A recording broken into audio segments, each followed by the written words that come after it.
caso de uma moça minha vizinha. Ela é corretora de imóveis, a internet dela funciona intermitentemente. Então, ela toma bronca de vendedor, de comprador, do cara da construtora, toma bronca de cliente, toma bronca de corretor, toma bronca do cara do cartório. Cadê o documento? Cadê o comprador? Cadê o povo? Cadê o papel? Cadê o imposto? Perde venda. Às vezes é insultada com palavras de baixo calão. Né? Beleza, ótimo. Fomos ao juizado especial, conseguimos uma multa periódica, agora chamada multa periódica, mas eu aprendo com você, essas coisas de processo, meu professor, R$20 ao dia. Eu fiquei emocionado, eu fiquei tão emocionado que, puxa vida, R$20 ao dia para Claro deve ser muito dinheiro mesmo, né? Pô, R$20 ao dia a multa, eu falei, tá bom. Não, melhor que nada, podia ter negado, né?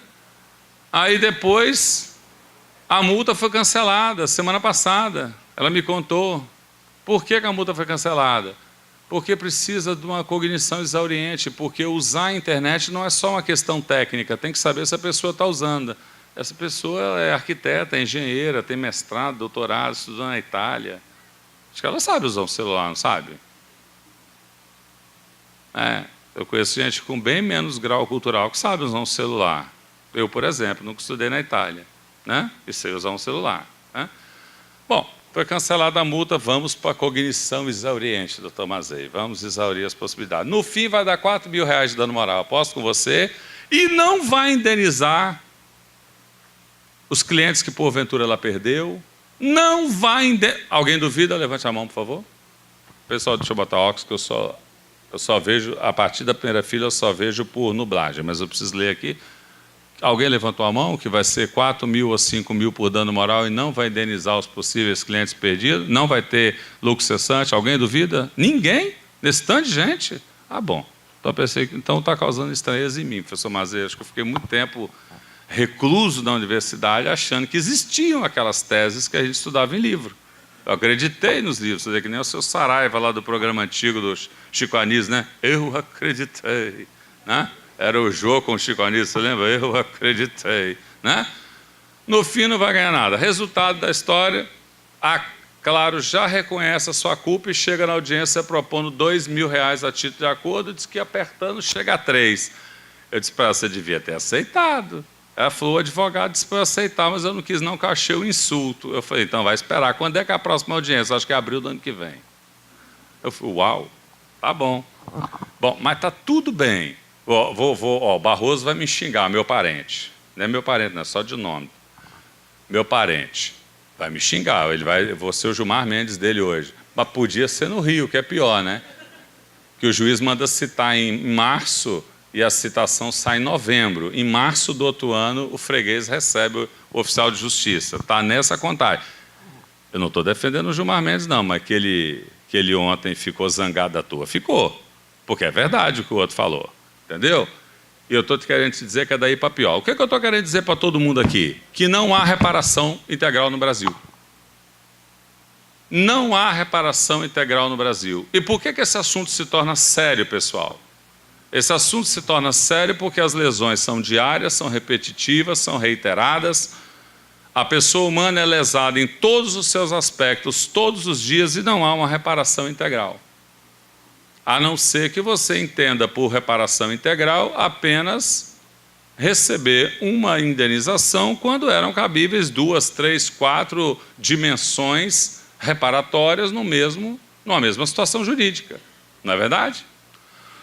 Então é disso que a gente veio falar com vocês, desse tema que a gente acha muito interessante e que, mais uma vez, é fruto da sociedade de consumo que ampliou enormemente essa ideia de uma possibilidade de sofrer danos múltiplos, danos que vêm de uma série de complexidades próprias do nosso tempo, sobretudo da revolução exponencial da técnica nos últimos 100 anos. Né?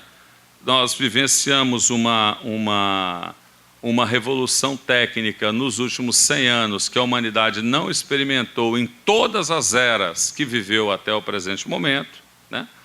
Então, essa possibilidade técnica, que foi a grande revolução da humanidade no século XIX, adentrando no século XX, logo nos traria também o revés, ou os reveses, né?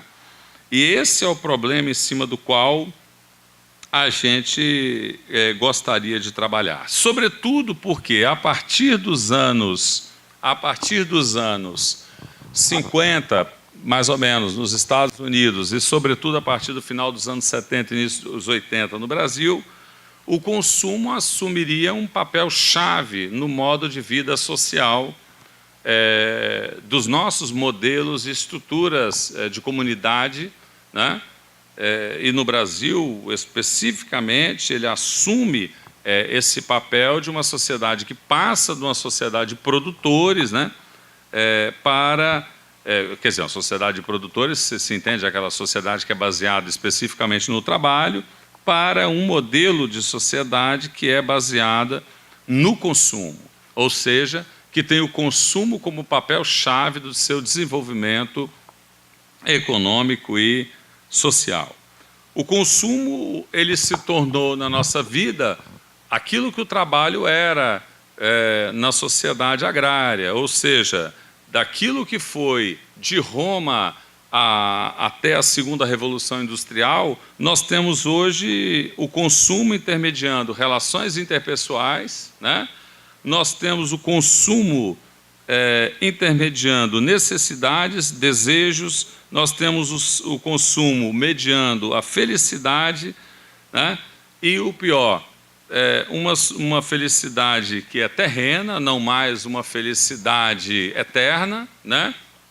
Não fiz seminário, só estou mediando aqui as filosofias, não é? Não estou aqui dizendo que nós devemos abandonar a laicidade de forma alguma, mas eu estou dizendo para vocês que uma mediação entre laicidade e espiritualidade tem uma boa dose de importância na mediação social, né?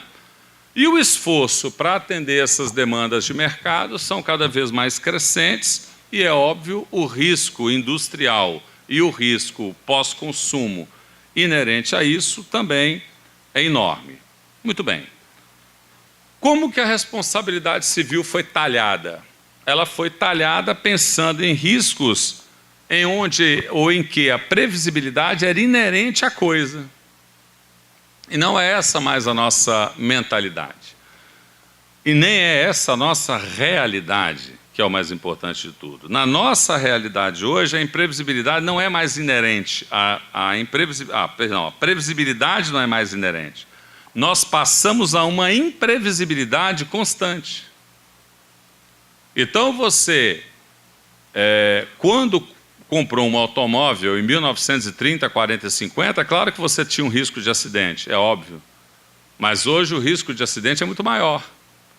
Você tinha ali uma previsibilidade inerente ao risco de acidente. Hoje você tem uma imprevisibilidade constante ao acidente. São coisas distintas. E por que isso acontece? Isso acontece justamente porque a nossa possibilidade de sofrer danos aumentou ilimitadamente. Aproveitando a fala do professor falando sobre a responsabilidade ilimitada, ilimitadamente. E em nível global, não só em nível local, em nível global. Nós temos ameaças que são nacionais, temos ameaças que são supranacionais. Isso independe de classe social, isso independe de fatores políticos, isso independe até mesmo de acumulação de riquezas. O risco que vai a um, vai a todos. O Rio Doce não contaminou apenas para uma determinada classe. Se tem uma coisa que não é seletiva, ou seletiva, e até de certa forma nesse ponto de vista, aspas, muito entre aspas, é democrática, é o risco derivado do consumo, sobretudo quando ele ganha um viés ambiental ou o viés da saúde pública. Porque não adianta você ser rico e se esconder num encastelado palácio. O pó preto da Vale também entra no palácio. E não adianta, porque o Rio Doce contaminou para ricos e pobres, trabalhadores e aposentados, crianças e adultos, homens e mulheres. Então, quando reproduzimos isso no mercado de consumo, se nós colocamos um veículo mal testado num teste de destruição de acidente, como aconteceu com aquele veículo da Chevrolet, esse que é o mais vendido do Brasil hoje, não sei como é o nome, é Onix, o nome dele é Onix, chama? Acho que é isso, né? Ele foi reprovado e está aí à venda. E é o carro mais vendido do Brasil. Ele bate de frente, ele encontra a traseira e encontra o banco de trás. E você ficou no meio, claro, né? Obviamente, claro, você virou o pastel no meio ali, né? Então, sendo muito realista, nós temos que atender determinadas demandas por determinados produtos e serviços que muitas vezes não têm o devido teste, que não têm a devida durabilidade, que não têm a devida qualidade, que não têm a devida aplicabilidade a que se foi destinado, e isso, obviamente, faz com que o nosso modelo social seja um modelo social permeado, ou que nos coloca num cotidiano permeado pelo risco. E no que isso se converte? Em dano. Dano à saúde, dano patrimonial, dano extrapatrimonial, das mais diversas naturezas. Tá? Continuamos com uma teoria da responsabilidade civil que visa, empobrecidamente, debatendo, discutindo situações, responsabilidade objetiva, responsabilidade subjetiva, não sei o quê, papapá, critérios de imputação da responsabilidade. Continuamos do ponto de vista teórico, dividindo entre dano moral e dano material, como se isso fosse uma divisão mais adequada, né? E aí depois ficamos embutindo tudo dentro, todos os ovos na mesma cesta, como se ovo de pato, de galinha e de codorna fosse, porque tudo é ovo, então é ovo, né? Bota tudo junto para vender. Ora, é por isso que você vê o próprio STJ chegar num caso e dizer que a pessoa sofreu uma lesão, e foi uma lesão psíquica, por exemplo, e é um dos capítulos que a gente tratou dessa pesquisa, é uma das temas de discussão, o dano psíquico nas relações de consumo. A pessoa sofre uma lesão psíquica e é indenizada por dano moral. O ministro vem o tempo todo dizendo que ela teve uma lesão psíquica. Portanto, defiro R$10 mil a título de dano moral. Dano moral? Mas a lesão não foi psíquica. Aí o sujeito na relação de trabalho, vamos um pouquinho ao direito do trabalho, que eu gosto muito, sempre gostei, o colega também mencionou aqui, o trabalhador sofre lá aquele bullying trabalhista lá, que é o assédio moral, né? Aí ele vai e ganha uma indenização por dano moral, por assédio moral. Como indenização por dano moral? Ele não foi com depressão, então não é por dano moral, é por dano psíquico. A depressão não é uma lesão à alma, a depressão é uma lesão ao cérebro. O cérebro é uma parte física do corpo. Você vai, mas que diferença faz isso? Isso é coisa de professor, e professor chato, né? Você deve ser um professor muito chato. Talvez, eu não sei, nunca perguntei para meus alunos, porque eu nunca quis ouvir a resposta, claro, né? Não sou bobo, né? Veja bem, eu não sou um professor chato, é porque se você faz o corte epistemológico perfeito, você pode fazer 2 pedidos na petição, não é? Ou não? Lógico, não é? Se o seu empregado foi chamado de burro pelo patrão, é um dano moral. Se ao ser chamado de burro 20 vezes e com medo de perder o emprego, ele aguenta aquela humilhação e começa a beber todo dia na saída do emprego, é dano psíquico. Logo, ele tem 2 pedidos na Justiça do Trabalho e não um pedido só. Então, eu não sou um professor chato. Compreendeu a diferença entre o chato e a teoria útil? E aqui é que eu quero chegar para vocês. A responsabilidade civil no nosso tema de hoje, ela não tem só essa função que o Brasil quer nos ensinar, pedagógica, não sei o quê. Isso, peraí, mas eu também não vim falar de punitivo damages aqui. Eu só vim lembrar aos senhores que a responsabilidade civil, nos momentos atuais, ela precisa entender que ela pode ter 3 funções muito bem demarcadas no nosso cotidiano social e jurídico. Quais seriam elas? Primeiro, pensar em termos de reformular suas funções. Nós não temos só uma função reparadora, como também não temos só uma função pedagógica, como dano moral não abarca tudo que é dano extrapatrimonial. Nós precisamos abrir a nossa mente. Nós também temos função sancionatória e também podemos ter função dissuasória. A ideia de uma função reparadora, ela não é uma ideia única. Eu posso me valer da responsabilidade civil, mas numa função até mais ampla do que uma função reparadora, mas para dissuadir uma determinada conduta. Seria por exemplo, uma postura que, se os juizados de telefonia, ou onde o juizado é junto, nas causas de telefonia, fossem utilizada essa postura no julgamento reiterado, nós poderíamos ter, talvez, o início de alguma conduta diferenciada na atividade fornecedora das empresas telefônicas. O que eu chamo de uma função dissuasória. Uma função que começa a impor uma mudança de comportamento, dissuadir aquele comportamento reiterado, não simplesmente mandar dar 3 mil para mim e 3 mil para você. Isso parece aquele pacto de mediocridade da universidade. Eu faço de conta que dou aula, você não me enche a paciência, você faz de conta que entendeu alguma coisa do que eu falei, eu não te encho a paciência. No fim, está tudo bem, mas no fim está tudo mal. Nem você aprendeu, nem eu cumpri meu papel, e nem você cumpriu os desejos que você tinha na vida. Prova disso são os 8% de aprovado na OAB.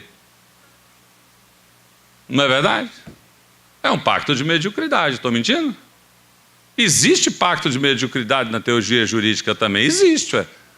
Eu vou para o juizado, te dou 3 contos. Não, a outra lá sertaneja não é 3 contos, não, é R$50, né?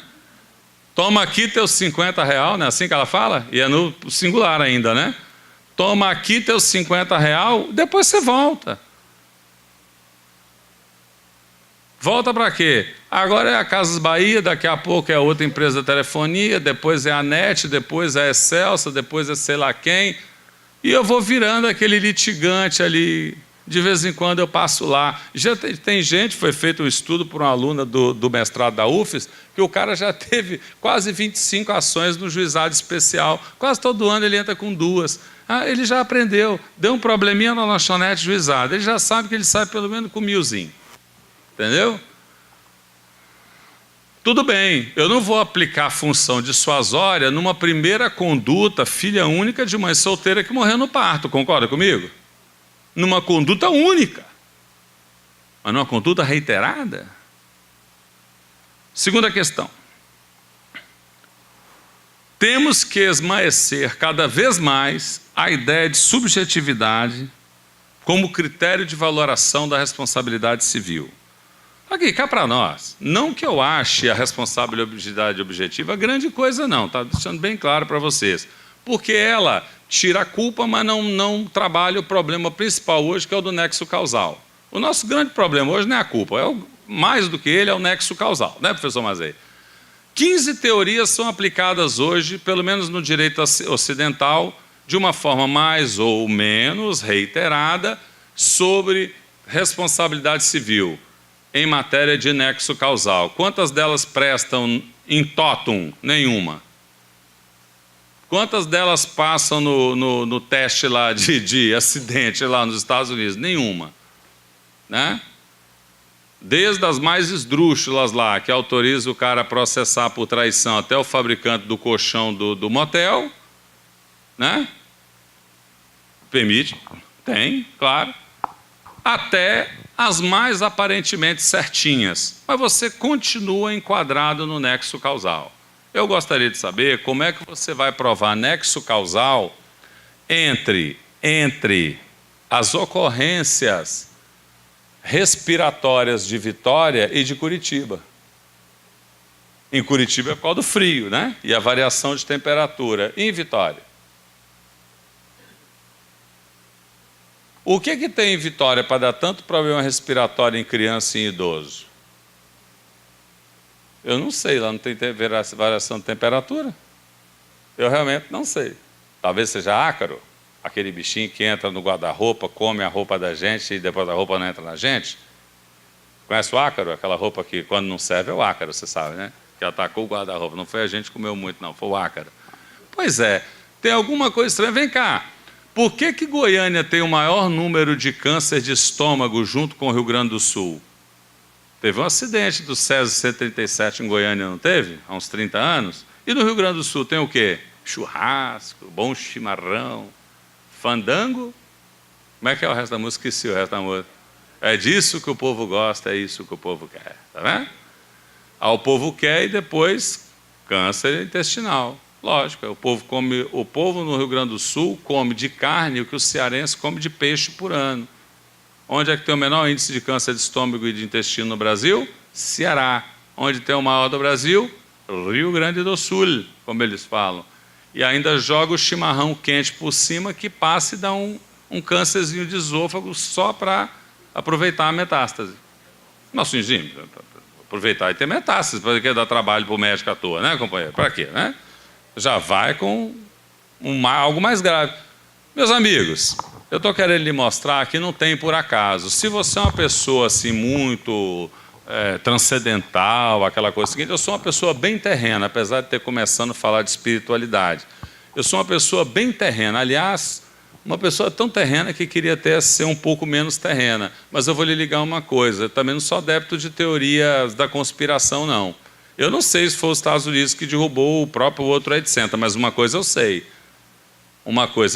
Pesquisas científicas mostraram que as cidades no Paraná, que de tanto agrotóxico nascem mais meninas que meninos. Aí você me pergunta por quê? Por quê? Qual é a relação? Por causa da alimentação. Sabia que isso provoca o erro de somatória de cromossomos na fecundação? Está provado por uma pesquisa da Universidade Federal do Paraná com a PUC do Paraná. Então tem uma cidade pequenininha perto de Londrina, uma cidade agrícola, que é a mais contaminada de agrotóxico do Brasil, que nasce muito mais meninas do que meninos. Onde está o problema disso? Alimentação contaminada. Aí você perguntou, pô, mas isso é sério? É sério. Você acha que eu, que pesquiso sobre alimentação há anos, você acha que eu como salada na rua? Eu não, eu na rua só como porcaria. Coca zero, sandubão do McDonald's, salada eu como em casa, que eu compro na feirinha de orgânico ou ganho da vizinha, que tem uma hortinha lá no fundo da casa dela, uma senhora já de idade, que sempre dá umas hortifrutis lá pra gente, da hortinha. Você acha que eu como salada em restaurante? Meu filho, eu já sou diabético. O médico virou para mim e falou assim, querido, comer salada. Eu falei, então nós vamos trocar pelo câncer? Eu prefiro morrer de diabetes, é mais digno e demora mais. Estou falando sério, tudo é questão científica. Esse médico, eu acho que ele só estudou um lado da medicina, né? Endocrinologia, estudou da oncologia, né? Terceiro, então não estão se perdendo aí com as brincadeiras não, né?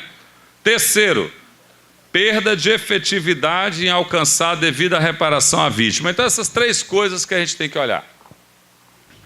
Novas funções à reparação, para aqueles que se perderam nas brincadeiras, novas funções à reparação, esmaecer o critério, de uma vez, esvaziá-lo mesmo, pronto, o critério da subjetividade e atacar o problema do nexo causal de frente.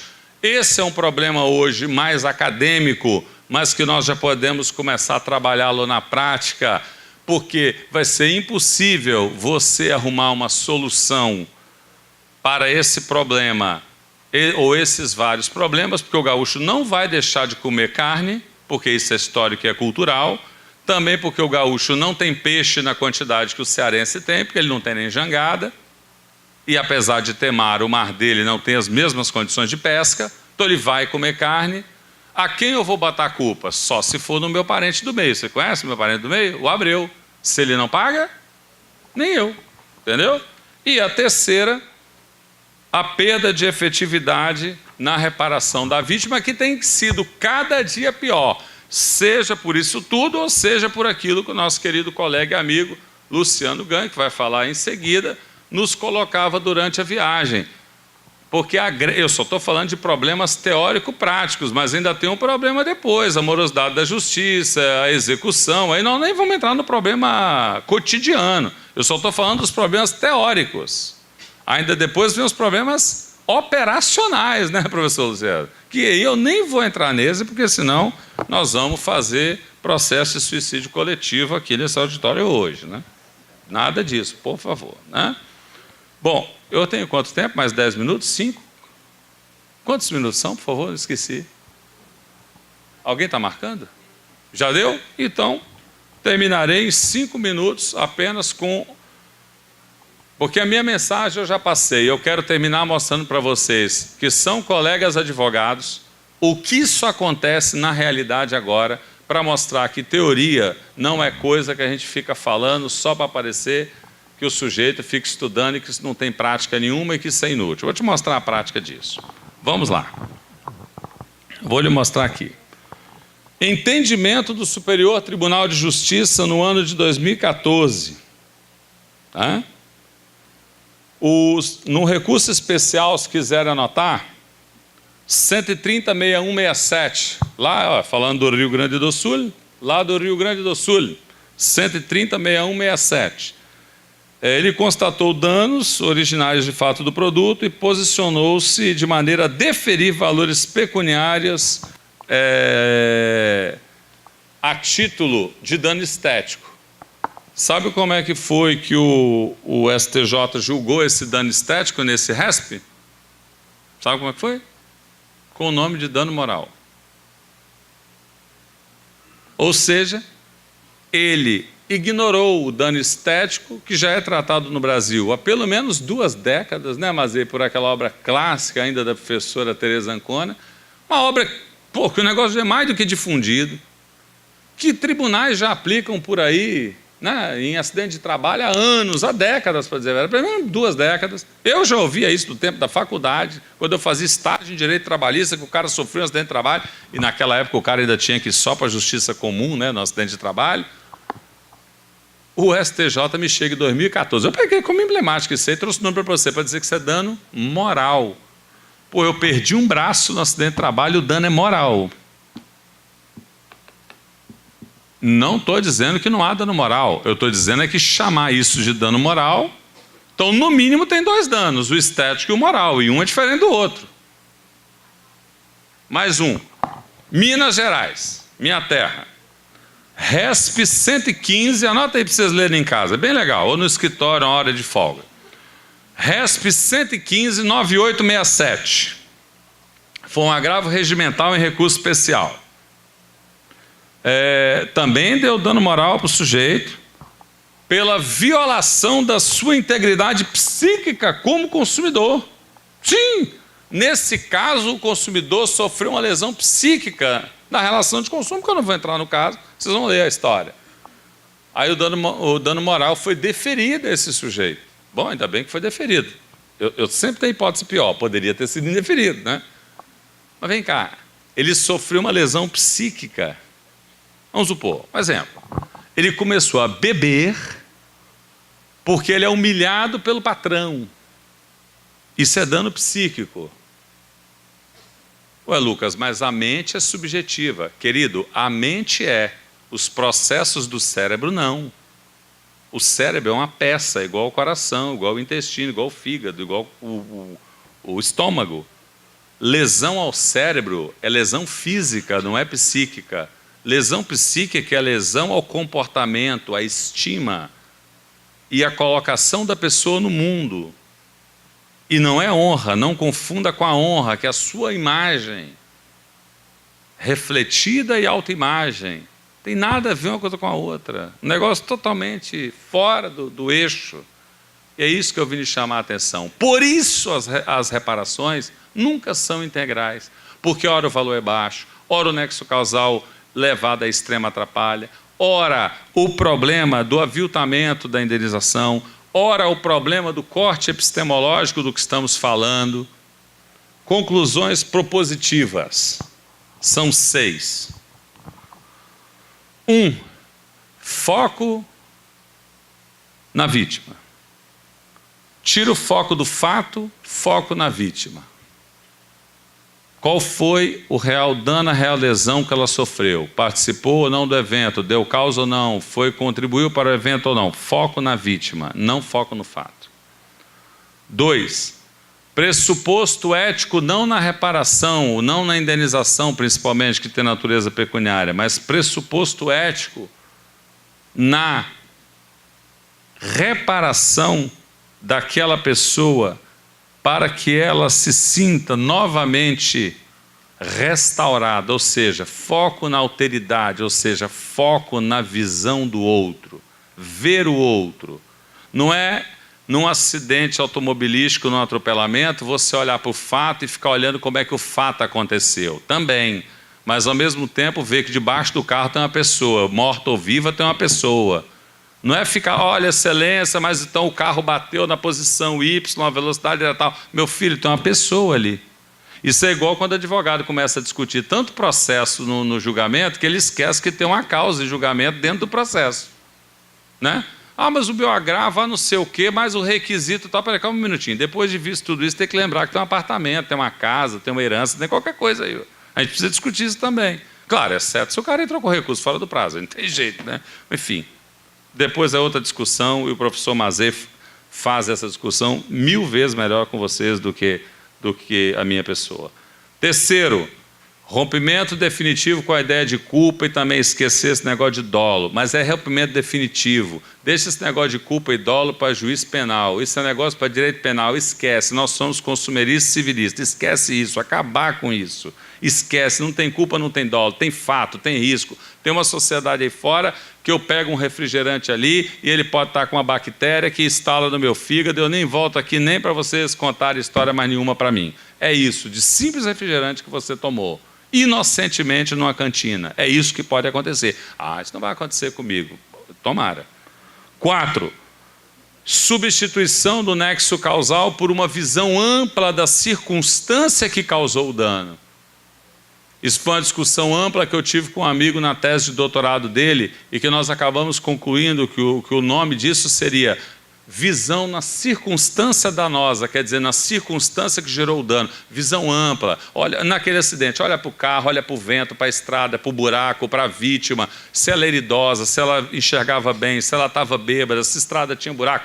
Foco geral. Essa câmera da Globo, agora como é que ela é? 300, como é que é? 360, não tem aquele negócio do Fantástico? Vou substituir. 4º foco. Câmera. 360 graus do Fantástico. Esse é o 4. Não precisa anotar difícil, anota esse aí que é mais fácil. 5. Prioridade na precaução e na prevenção do dano. Vamos tentar evitar o dano, não vamos ficar reparando, remendando pneu rasgado. Primeiro tentar evitar.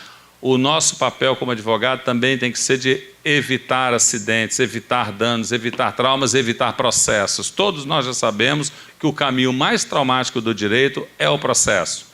Não o direito processual, os autos processuais. Falei bonito, professor Mazei?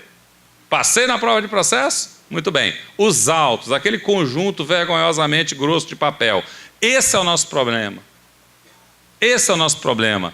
Trabalhar com meios efetivos de prevenção, precaução, mediação, conciliação, arbitragem, coisas modernas, coisas novas, uma sociedade que evite a judicialização.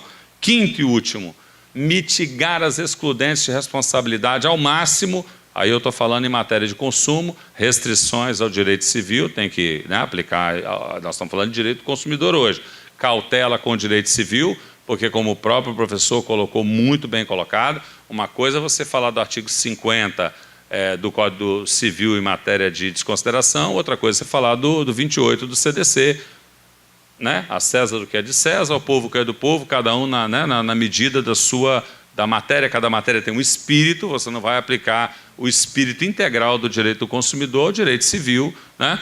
Que já começa eu podendo botar um foro de eleição na Conchinchina, enquanto no outro eu não posso, claro, né?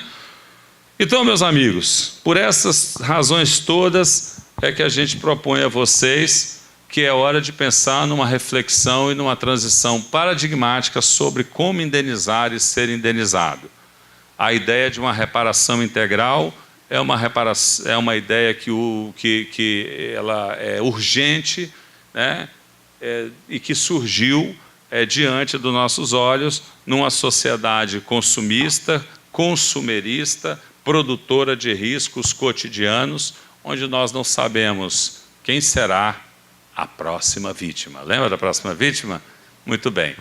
Eu agradeço a vocês pela atenção. Se alguém quiser ter acesso a essa pesquisa, eu disponibilizarei para a OAB o artigo original, que foi publicado na revista de Direito do Consumidor, professor Mazei, igual eu fiz as outras vezes. Se alguém quiser ler o original desse texto, eu vou deixar com a OAB, pedir para eles mandarem aqui para a subseção, e vocês, se quiserem ler, fique à vontade. O texto explica a miúde essas coisas que a gente tentou passar de uma forma mais agradável, sem ser muito livresco. Muito obrigado pela atenção.